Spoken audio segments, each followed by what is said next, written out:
মধ্যপ্রাচ্যে চলমান উত্তেজনার মধ্যেই গত শনিবার হঠাৎ করেই ইরানে সামরিক অভিযান চালায় ইসরায়েল ও মার্কিন যুক্তরাষ্ট্র। যৌথ অভিযানে ইরানের সর্বোচ্চ ধর্মীয় নেতা আয়াতুল্লাহ আলী খামেনি সহ একাধিক উচ্চপদস্থ কর্মকর্তা নিহত হন। এরপরই দ্রুত প্রতিক্রিয়া জানায় ইরান। ইসরায়েল এবং মধ্যপ্রাচ্য জুড়ে যুক্তরাষ্ট্রের ঘাঁটি ও গুরুত্বপূর্ণ স্থাপনায় ড্রোন ও ক্ষেপণাস্ত্র হামলা অব্যাহত রেখেছে দেশটি। এসব হামলায় ক্ষয়ক্ষতি হলেও এখন পর্যন্ত হতাহতের সংখ্যা বেশি ইরানের। যৌথ হামলায় ইরানের শিশুসহ অন্তত ৬০০ মানুষ নিহত হয়েছেন। যুক্তরাষ্ট্র ও ইসরায়েলের নির্লজ্জ হামলায় মধ্যপ্রাচ্যের দেশগুলো যখন নিশ্চুপ, তখন ইরানের হয়ে কথা বলেছে চীন, রাশিয়া ও উত্তর কোরিয়া।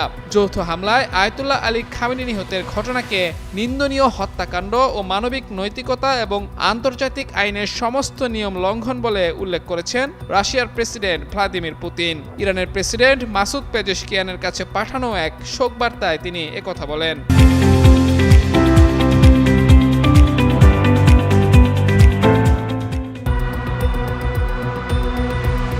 প্রতিক্রিয়া জানিয়েছে উত্তর কোরিয়াও। এক বিবৃতিতে পিয়ংইয়ংয়ের এক মুখপাত্র এ হামলাকে যুক্তরাষ্ট্রের আধিপত্যবাদী ও গ্যাংস্টার সুলভ আচরণ বলে উল্লেখ করেন। কিম জং উনের প্রতিনিধি বলেন, যুক্তরাষ্ট্র ও ইসরায়েলের এই আগ্রাসনমূলক যুদ্ধ কোনো অবস্থাতেই গ্রহণযোগ্য নয় এবং এর ফলে বৈশ্বিক শান্তি মারাত্মক ঝুঁকির মুখে পড়বে।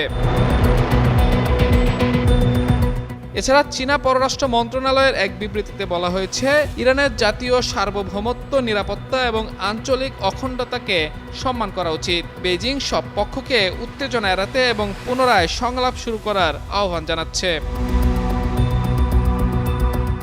তবে এর বিপরীত চিত্র রয়েছে।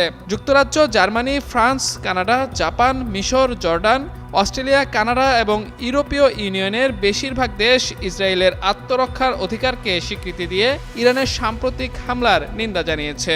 এদিকে ভারত সরাসরি কোনো পক্ষ না নিলেও ইসরায়েলের সঙ্গে দেশটির সামরিক, গোয়েন্দা ও প্রযুক্তিগত সম্পর্ক যুদ্ধে তাদের অবস্থান স্পষ্ট করেছে।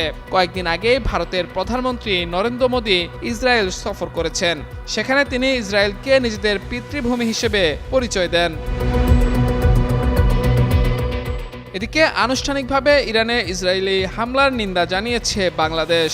এক বিবৃতিতে, যুদ্ধ অব্যাহত থাকলে আঞ্চলিক শান্তি, স্থিতিশীলতা এবং বেসামরিক জনগণের কল্যাণকে বিপন্ন করে তুলবে বলে সতর্ক করেছে ঢাকা। তাই সংশ্লিষ্ট সব পক্ষকে সর্বোচ্চ সংযম প্রদর্শন এবং মতপার্থক্য নিরসনের জন্য কূটনীতিতে ফিরে আসার আহ্বান জানিয়েছে বাংলাদেশ।